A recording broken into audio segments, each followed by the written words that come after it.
Our guest today is Rena Mackert.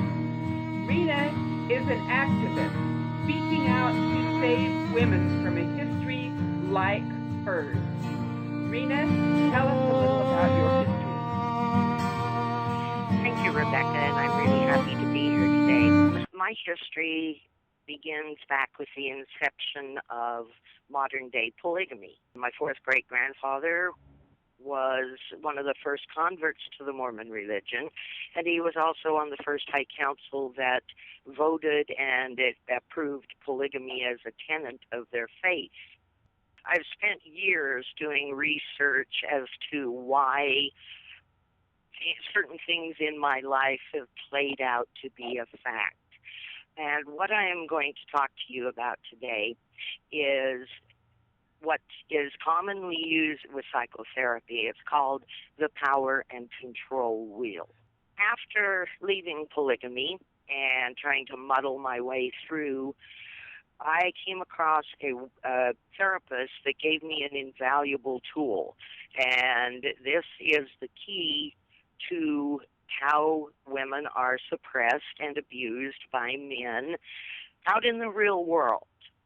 And the shocking correlation between the domestic violence and the power and control that's exerted in abusive relationships are compounded exponentially by the complete power and control that are wielded over the polygamous men, women, and children. What I would like to start with today is the first that we're going to go through. The power and control wheel gives us defined attributes, if you would choose that word, or behaviors, and then it analyzes what that involves. The first one is male privilege. In mainstream society, they define this as a woman being treated as a servant, that the husband makes all of the big decisions. He's the master of his castle, and he has all privileges in general. You take this and apply it to polygamy. We have to recognize that all control in a polygamous community belongs to a central figure, and this is the prophet. He is in charge of and has control of everything. And the male privilege within the polygamous community filters right up to this prophet. The prophet can change anything and everything in your life. The child is responsible to mother, then responsible to father, who then in return is responsible to the prophet. You take this going the other direction. The prophet, through the father, controls when and to whom their children will marry, work, how long they will work, how much education the children receive, their status in the community or the loss of their status, any and all activities that they do, where they will live.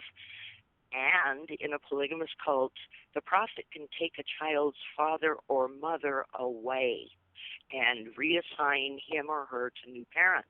There's no free thinking whatsoever. Total obedience. Absolutely none. He also determines the rules that his followers have to live, and he can change them at any time without explaining anything. I want to acknowledge, as I'm going through this, a phenomenal doctor named Larry Beal. He's a psychiatrist who developed a paper called The Impact of Modern-Day Polygamy on Women and Children. Dr. Beal also testified as an expert witness in the test on the constitutional ban on polygamy in Canada. His research is just a gift. It's an absolute gift. So we're going to go a little bit further into the male privilege as far as the prophet goes in polygamy. The prophet is the one who receives revelation, and he dictates these revelations dictate the words and the acts of the prophet. I have a real problem with this concept on revelation. Things have changed exponentially as time's gone on. First of all, I remember as a child being taught that we all had the right to revelation from God, every one of us, even down to the youngest child. Throughout my life, that has changed, where the children no longer have any access to God on a one-to-one basis. They have to go through someone else to get to God.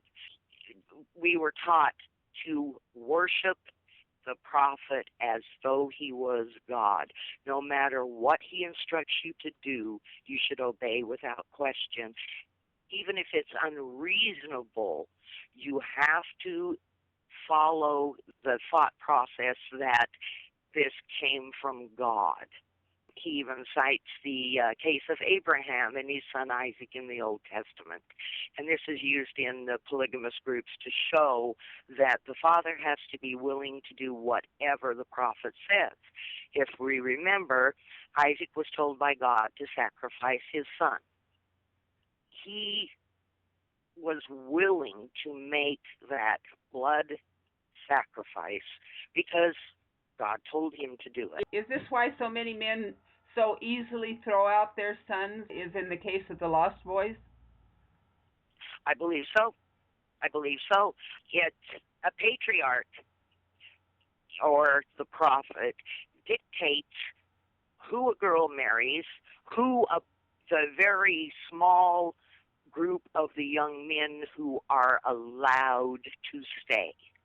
The prophet says to the father says to the mother, and then the mother and the father obey the prophet and kick their little boys out on the streets.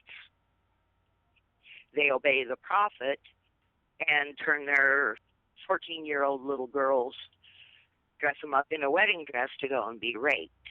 With the power and control wheel, we go into threats and coercion next. In mainstream society, that men will make or carry out threats to hurt the woman, to leave her if she doesn't obey, threatens to commit suicide, report her to social services. They threaten her in every way, shape, and form possible. These threats become such an overbearing part of her daily existence. We eat, breathe, sleep, and think those threats and the coercion. And it comes for polygamous women not only from their husband, but it comes from God. God is being used to coerce and threaten the followers of the prophets of polygamy to submit to anything that they think should be done. In the case of the Dogger family who just wrote the book Love Times 3, and in the case of Cody Brown out there promoting polygamy and how wonderful it is, how does that apply to their basic religious tenet? With Cody Brown, I haven't watched that show. Cody Brown is a descendant of William Moore Allred. He is a descendant of the Allred family, and two of his wives are Allreds from indirect. So he's a descendant of my third great-grandfather. That's correct. Yes, okay. Never heard of Cody until they started the show Sister Wives.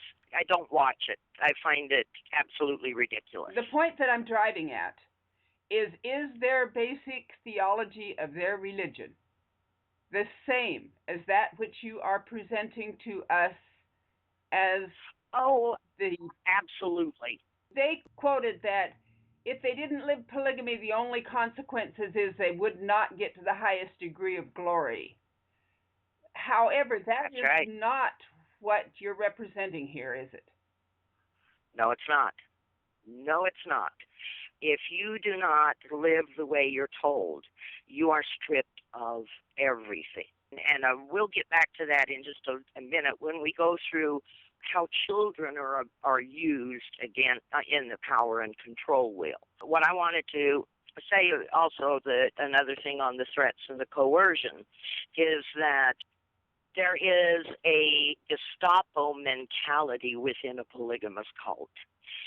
It's even, Larry Beal calls it policing the other members to ensure compliance.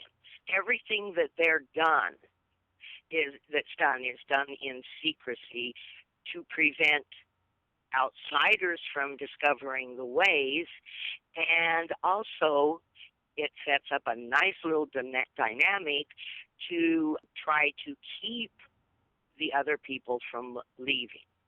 This internal policing catches those that are dissenting, are not agreeing, are questioning. It's used to alert the leaders and then to try to get them back into control. Children are taught it is an important duty to report anyone and anything that they observe that is not following the prophet's teachings and his instructions. Now, children are required to report. Now, this word report holds a special significance for me. In other people's terms, it could be called tattling. Report makes it sound so much more official and like the child is actually doing something honorable. But reporting is basically tattling. And we're taught to report anyone, including our parents, brothers and sisters, friends, anyone who is resisting the teachings or questioning the teachings. There's a phrase that they use when someone is tempted to choose a friend over reporting to the leader, and it's called the test of friends. This is a teaching that says if the child loves the prophet, he will watch others in case they catch a glimpse of a sin so that they can report, and so that as a result of their reporting there won't be any sin in the little community that this particular prophet is in charge of. Another part of the coercion and threats is that violence is a necessary strength for a polygamous man. It is necessary, and it's called a strength. It's an extension of the control and the total authoritarianism that's exercised within the group. And as an extension of the man, the polygamous father's control, it's violence. That is how he keeps his family under control. It's not done with love. It's not done with reasoning. It is done with violence and overbearing and hyper-vigilant control over their wives, their children, and anyone else that they think that they're in charge of. We have a really good example of this, and this is with the LeBarons, who were down in Mexico. Ervil LeBaron was the one that was convicted of masterminding the murder of Dr. Rulon Allred. He used utter violence to control his wives and children. He even had his own daughter executed because she questioned him. For these men, the violence makes sense with their reality. There are so many children, and they have such limited resources to get the job done, that physical punishment is a direct way to enforce the rules and ensure the obedience. This sounds like a direct tie-in to the theology of the Islamic men. Is it similar? Exactly. With the honor killing. Exactly. Is that similar? Exactly. Absolutely. Absolutely. In the Muslim world, they call it honor killings. In the polygamous world, it's called blood atonement. I see. I have drawn many, many correlations between polygamous cultures in very diverse slices of society, and what it comes down to is that a violent father is perceived as a strong father whose strength breeds control and authority. The problem is the violence has a way of escalating, and children of polygamous families tend to get violent with each other. And so the circle goes. It's passed down from generation to generation. There are many other violent stories in polygamy, such as the Laffertys, the Singers, and you can go on, because then that explains why that happens, because it's a tenet of their faith. Absolutely, and you're to be willing to die defending that tenet. Economic abuse. Economic abuse is depriving a woman of what she needs to survive in life. This kind of abuse, it prevents her from getting or keeping a job. She has to ask for money. The husband takes her money from her when she gets paid, and she has no knowledge or access to the income that's produced in the family. Taking this back to polygamy, the women who are on welfare get their welfare check and turn it over to the prophet. They use their food stamps, and what they don't need of their food stamps are contributed to the community storehouse. The economic abuse, while very similar to that in polygamy, within polygamy it's much harsher. Women aren't given money to run around and spend. Unlike on Big Love and some of the others, they don't have credit cards and sit up all night shopping on HSN, and their lives are extreme poverty, with the exception of the leaders. An interesting concept I'd like to insert here. In the AUB, Owen Allred stated women in celestial marriage were not supposed to handle money. That's on the web, in their website. And that's true. That is absolutely true. When my mother got paid, my mother worked very hard, and she was a wonderful, wonderful asset wherever she went to work. She made good money. However, when the paycheck came, it was turned over to Father. And then my mother was given back what he believed she would need. And anything and everything that came from, for instance, I needed sanitary napkins as a teenager. My mother had to go to Father and ask permission and ask for money to go buy my sanitary napkins. And if I was not behaving properly, he would withhold those sanitary napkins from me as a punishment. Anything, my fabric to make a dress, was given to my father to be given to the daughter when he decided that she was worthy of receiving it. All blessings flow from the prophet. All blessings flow from the priesthood. These are two mantras that I was raised with that just reinforce the complete control of these women and children and young men. I've interviewed several women that have told me that they were denied sanitary napkins totally, that they had to use rags and wash them. I had to do that. There was one incident when Father was very angry at me and he refused, and I had to use rags. It was a very debasing, demeaning form of control. I want to go next into the intimidation that is rampant in a violent relationship. Men who are violent and controlling they use intimidation to the point where all they have to do is flash a look or a gesture, and the woman knows that she is in danger. The man will smash things, destroy her property, abuse the pets, and, yes, display weapons. The intimidation within polygamy makes that look like a good thing. the intimidation that we've just talked about. In polygamy, you are criticized and called in to be disciplined if you wear a dress that's an inch shorter than what it should be. We were beaten down, told that we were nothing without God's priesthood. We were threatened if I misspoke and something slipped.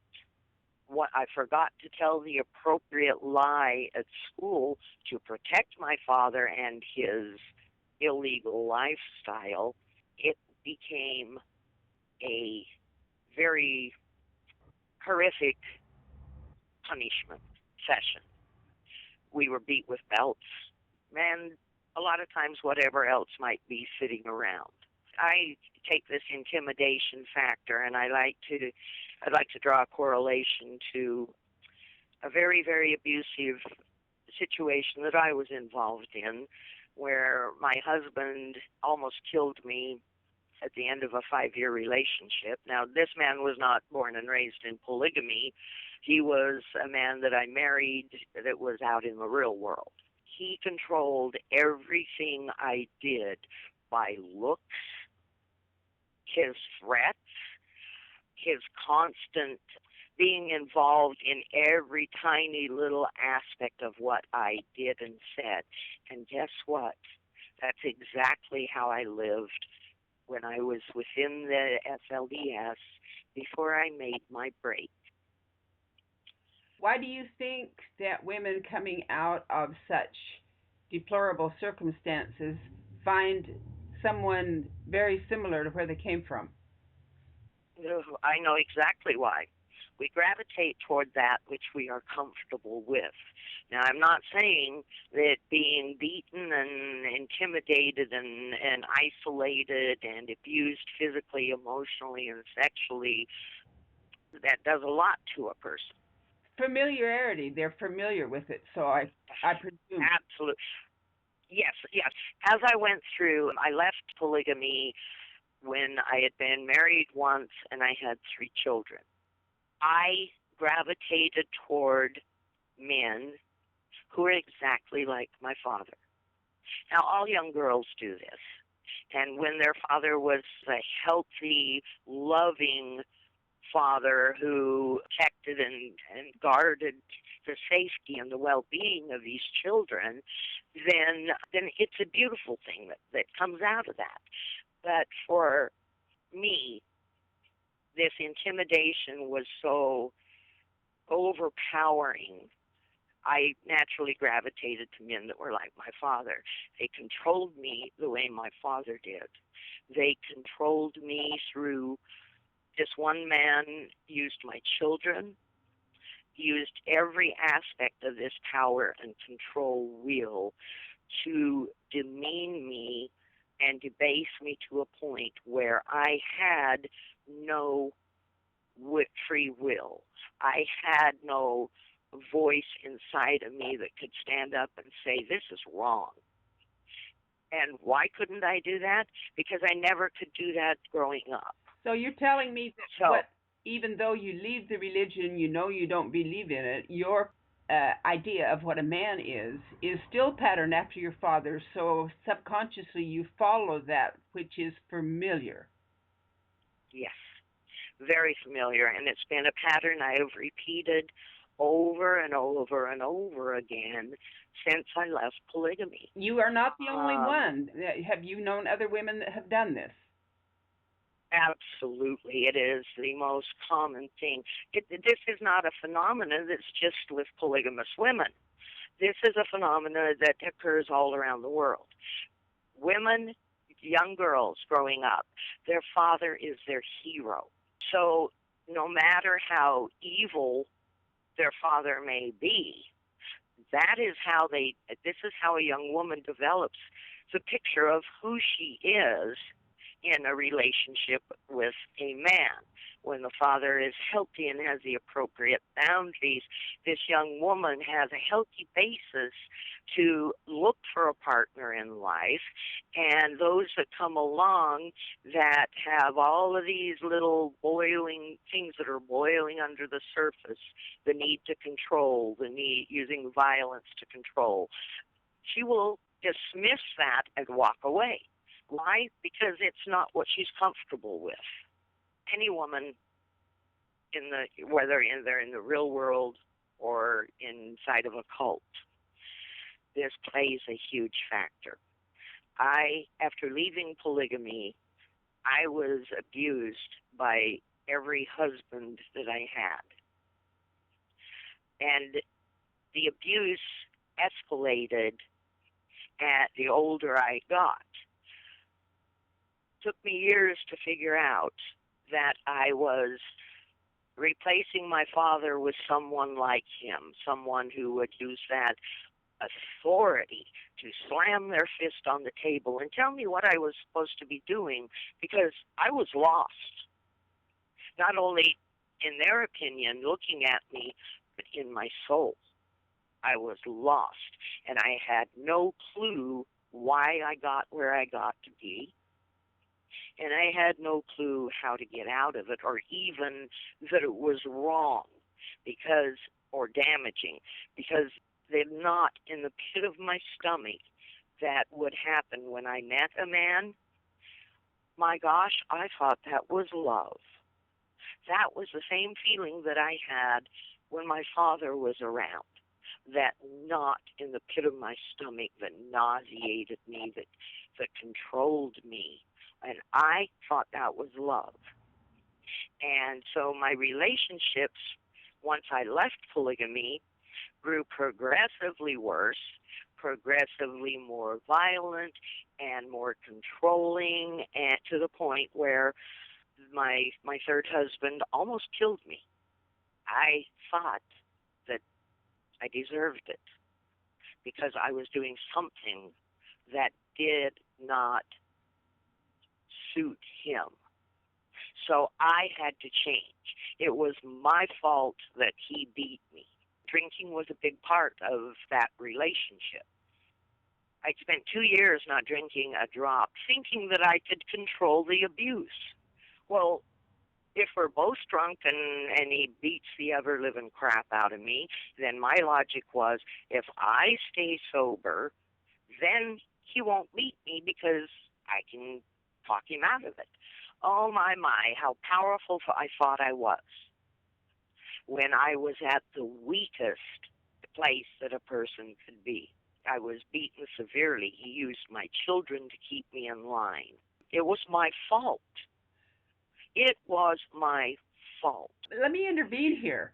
In polygamy, the women must sacrifice and share their mate so that their husband can become a god.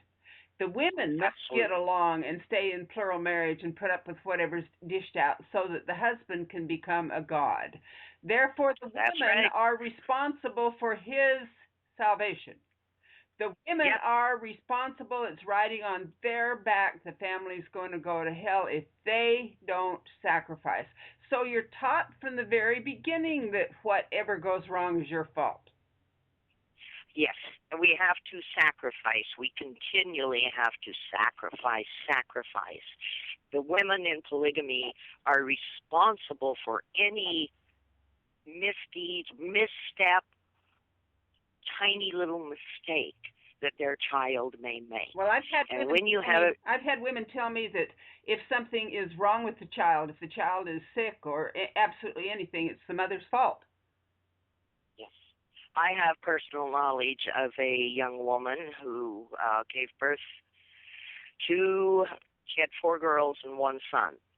And this was in a polygamous compound. She was the first wife. This young son was diagnosed as being autistic. The priesthood brethren laid their hands on his head and commanded the demons to leave him. From that point on, it was the mother's responsibility. If the mother had enough faith, that child would be healed. If the mother threw herself on her face before God and made everything right with her and God, then that child would be healed. When a child has autism, a mother's behavior is not going to make the autism go away. No more than if I had cancer and my husband berated me, saying that my faith was not strong enough to heal me, when in fact it's an insidious disease that has taken over your body and is eating you alive, just like the control. Well, the whole point being the women are taught that they're responsible for their husband's salvation by sacrificing for him to make him a god. Absolutely. The more the woman sacrifices, the more they honor and glorify their priesthood head. Yes. It is their job to glorify him constantly, even if he doesn't deserve it, even if he hasn't earned it. And the more repressive that man is, the more he controls everything in his family, the higher he's held in regard with the leadership of these different polygamous groups. That seems to me that the man would have a completely different lifestyle than his wives and children, because he would be constantly getting the best of everything they had. Is that correct? Yep, absolutely. My mother worked for a brilliant hand surgeon when I was a child. This man played a very beautiful role in my life. This doctor showed us what a father was. We were invited because Mother worked for him. We went to his family get-togethers. They threw the first birthday party that I ever had. This doctor threw that birthday party.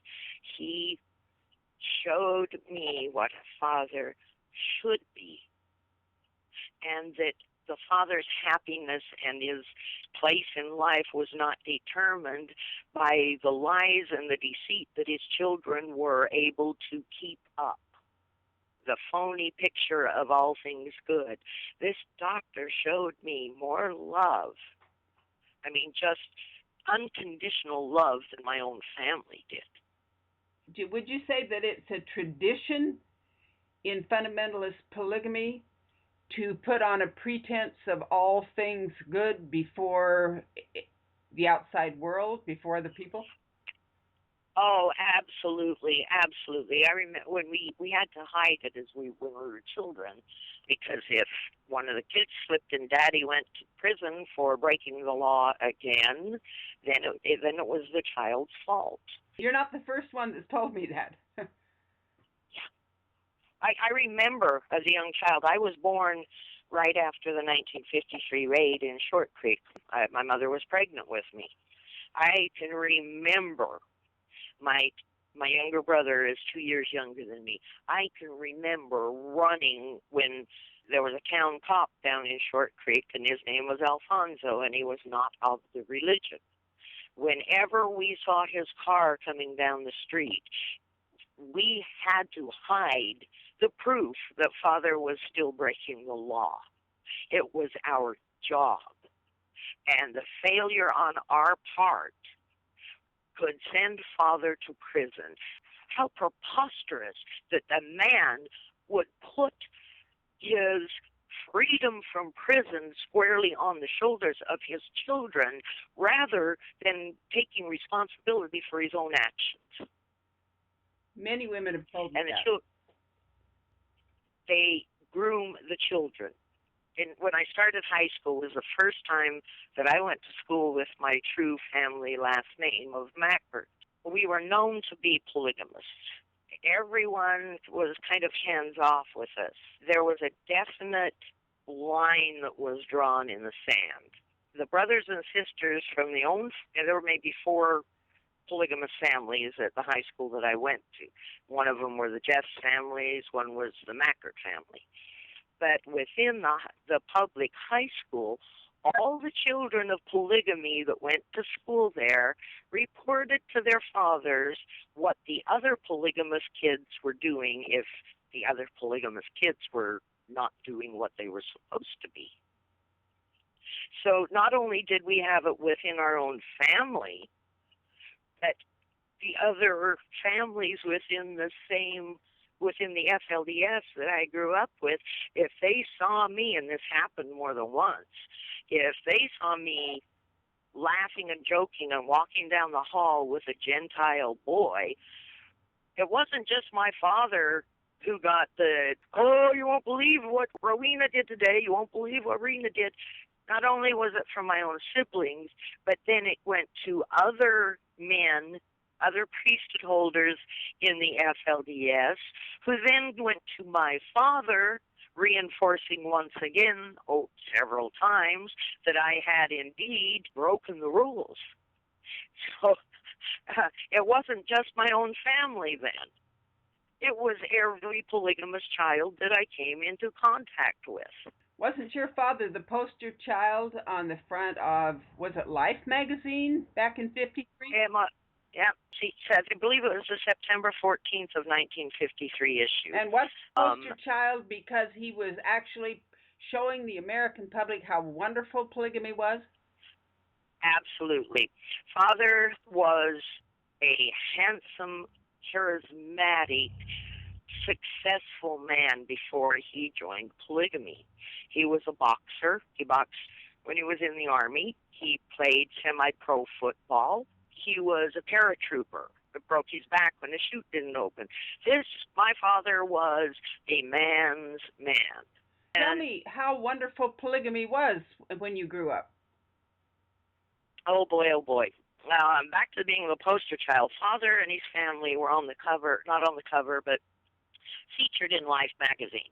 And here was this handsome man who was college educated, who walked away from all of the things in the real world to accept God's higher law. Which is polygamy. Okay. During the course of the 1953 raid, a officer's movements made my father believe he was going to pull a gun on the prophet, and so my father stepped in between the prophet and the police officer, which he was just hailed as a hero. He was willing to sacrifice his life to save the prophet. Father lived on the Utah side of Short Creek. He passed over to the Arizona side to make a stand with his priesthood brethren. He was also a school teacher in town. Short Creek is Colorado City, right? That's right. Back then it was just Short Creek on both sides of the border. They incorporated decades back. The Arizona side became Colorado City, and the Utah side became Hilldale, Utah. Father was arrested. That he signed oaths that he would not cohabitate with his plural wives. He was released, and then they were in the magazine, The Lonely Men of Short Creek, it was called. The father's family was portrayed as the poster child for everything that is good and wholesome about polygamy. His wives were age-appropriate, beautiful women who had at least attended some college. And he had this beautiful young family where the children almost outnumbered the parents at that point. And my mother was pregnant with me when the Life magazine photos were taken. And I was born in the following December. Father, they also revoked his teaching certificates because he was teaching polygamy as part of the curriculum. Father and one of the other teachers went up against the school board of Arizona and won the right to keep their teaching degrees, their certificates to teach. This poster family, this picture-perfect, beautiful polygamous family was a sham. My father was a pedophile. Even when those pictures were taken in 53, I truly believe that he had already started molesting his older two daughters. The first birth of his children was twin daughters. Both of these young women went to their mother. Their mother went to the prophet because father was molesting them. Father was severely chastised, and he had to be rebaptized, and the wives had to be resealed or remarried to him because of this great indiscretion. But yet they kept holding him up as the picture of what a polygamous man should be.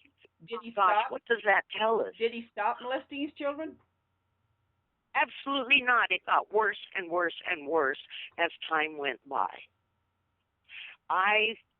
The sexual abuse that I endured was horrific, starting at the age of 3.5 years old. But unfortunately, mine wasn't the worst that the Mackert girls received. I want to qualify this right now saying that there is no I was molested worse than you were molested. The molestation traumatizes you and stops your emotional growth at that point. It's traumatizing no matter if it was fondling or actual intercourse. The same damage is done. Is child molest common in polygamous families? I believe it is.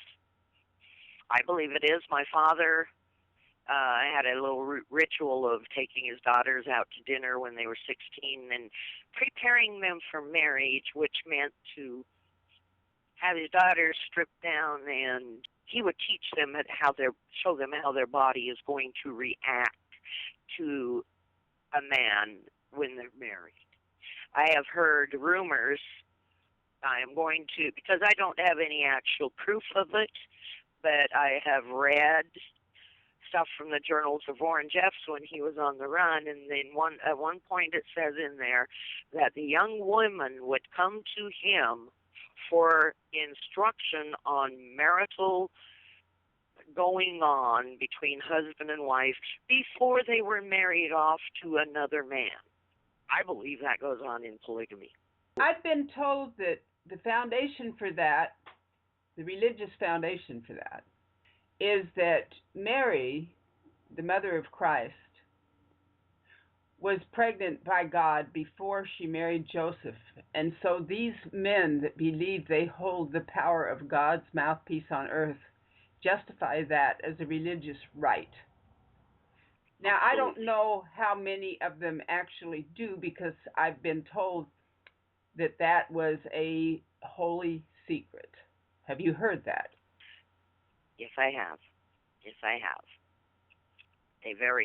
it is. I have.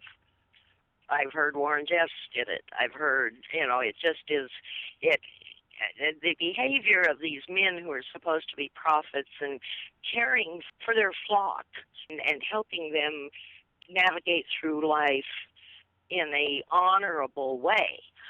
But these men, they take the young men and they start training them to be this kind of man. It starts when they're young, just as it starts with the women as young girls being told their value in life is how many faithful children they can pop out of their uterus. I was taught when I was a child, and I was raised in the AUB, and my mother was an Allred, and I was taught the same concept that I just explained to you about Mary being betrothed to Joseph, but she conceived Jesus by God. And I was also taught that that was the justification for the early marriages, because she was 14 when Christ was born. Therefore, she was impregnated accordingly at 13, as I was taught. But these were temple secrets. So I wanted to verify if that is how you were taught. Absolutely. Right. I want to thank you for sharing all of this information with us, and I want to thank you for this interview. It's wonderful. I hope it was wonderful to chat with you and to talk about these things.